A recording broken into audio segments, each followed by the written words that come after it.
Is paano mag test ng alternator na condition pa sa rotor, ang yung rotor is yun.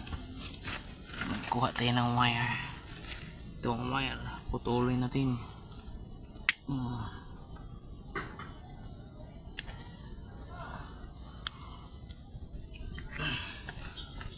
Dalawa.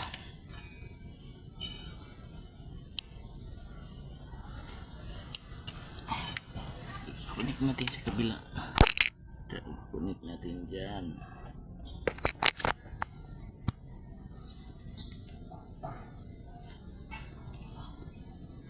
Positive, negative.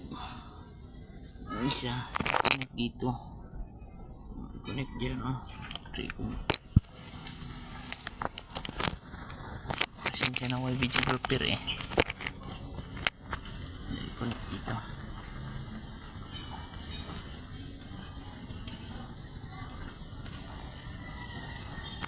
Tapos ito na, ito idikit mo ang dito isa, ito isa, magsila-sila ini siya.